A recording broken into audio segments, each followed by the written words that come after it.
I want you to know that it does not mean that we say that you must disconnect from the modern world or that you cannot have ambition or drive or beautiful things to enjoy and embrace or luxury to feel and have, but that you must do it in a place of balance and in a place where it brings joy. And if it is not bringing joy, then reassess your life, re-look at it, recalibrate it to re-engage fully in life. And so today it is that Isis will come as we shall go on a journey together to re-engage in life itself, as she's bringing through a silver cord of light that's coming from the moon as it casts down upon you as the first moon of the new year.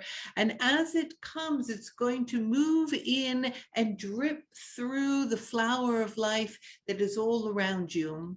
For I have been speaking now for this period of time to acquaint myself to each and every one of you and to your personal energetic field and vibration, so that we may have been able to place upon your head a beautiful disc of the flower of life above you and below.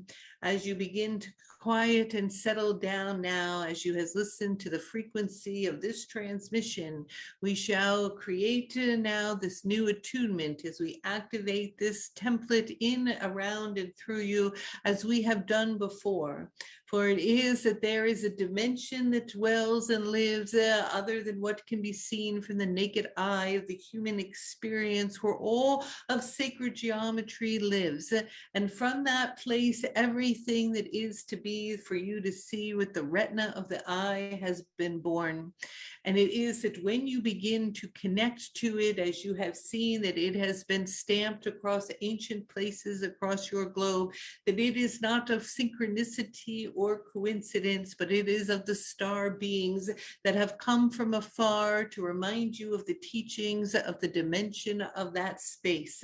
And it is that within that space are teachings and mysteries and knowings in which, when you attune to the cycles again of the moon and of the sun and of the solstice and of the body and of the cells and of the heartbeat of the earth and of the medicines beneath your feet and of the foods that grow to heal your body, you will begin to hear the call and the answers.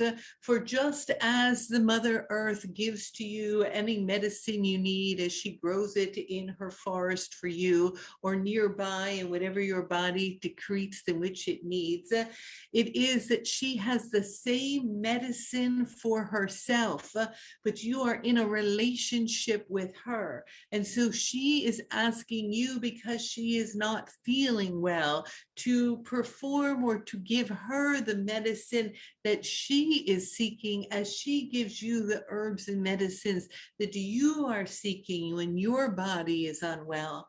As your body collectively is unwell, it is a mirrored relationship of the unwellness within her, for they are a mirrored reflection of one another, for you cannot separate yourself from her. For there is an umbilical cord that you had to the connection of the birth mother that brought you to this planet.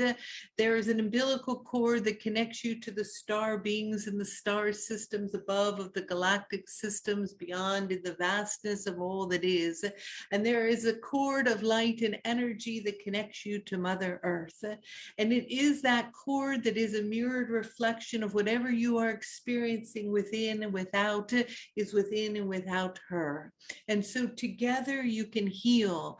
Together, she can give you what you need to heal, and you can give her what she needs to heal. But it is not a one-way relationship where you take and take and take from her, for you must bow in gratitude in the blessings that she bestows upon you each day, in the food in which is given to you, in the water in which you drink, and the air in which you breathe. It is in the receiving of her blessings that you are in gratitude. And although many of you are such big givers with such big hearts, you give to each other, but sometimes you forget to give back to her, in a sense of perhaps taking for granted all that she gives to you.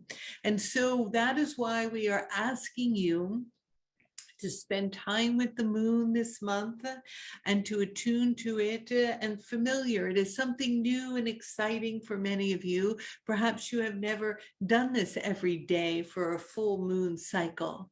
Perhaps you could get a journal or a piece of paper and write down what it looks like, or take its picture and see it from tonight until the end of the cycle, until it goes back to the next full moon, and feel what it looks like, what it feels like energetically, what's happening and changing. Begin to attune to the clouds and the sky, the position of where it is. You might start to feel the stars in a way you haven't looked at them before, and notice things you haven't seen. You might be able to see orbs and beings of light that will come. You may even have a visitation from our star brothers and sisters.